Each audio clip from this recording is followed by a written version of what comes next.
আমি একটি কাজের উদ্দেশ্যে বাইরে এসেছিলাম এবং আমি বাইরে যেই জায়গায় অবস্থান করতেছিলাম বসা অবস্থায় দেখি একটি পানির বোতল পড়ে আছে। আর ওই পানির বোতলটি পড়া অবস্থায় দেখে আমি একটি ছবি তুলি এবং আমি আমার ক্যামেরাটি অন করে পানির বোতলটা ভালো করে দেখার চেষ্টা করি এবং আপনাদেরকে দেখানোর চেষ্টা করি। আপনারা যদি বোতলটার দিকে ভালো করে লক্ষ্য করেন, দেখতে পারবেন বোতলটাতে অর্ধেক পানি রয়েছে।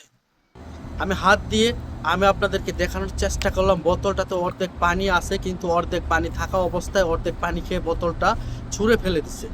সত্যি বলতে কি জানেন, এই পানির বোতলটা আছে না, একটা সময় ফ্রিজে ছিল, অনেক যত্নে ছিল, আর এখন বর্তমানে রাস্তায় পড়ে আছে। কিন্তু পানির কিন্তু এখন অর্ধেক পানি রয়েছে বোতলে, তারপরেও কিন্তু বোতলটা রাস্তায় পড়ে আছে। এর সাথে কিন্তু আমাদের বাস্তব জীবনের অনেকটাই মিল রয়েছে। বিশেষ করে আমরা যারা ভালোবাসি আমাদের কাছের মানুষগুলোকে, খুব যত্ন সহকারে ভালোবাসি, ভালোবাসার কথা বলি, মন দেই, প্রাণ দেই, কিন্তু যখন আমার স্বার্থ হাসিল হয়, মানে আমার তৃষ্ণা মিটে যায়, তখন কিন্তু এভাবেই ছুঁড়ে ফেলে দেই, যেভাবে বোতলটাকে ছুঁড়ে ফেলে দেওয়া হয়েছে। প্রত্যেকটা ভালোবাসার শেষের অংশটা কিন্তু এইরকমই দাঁড়ায়।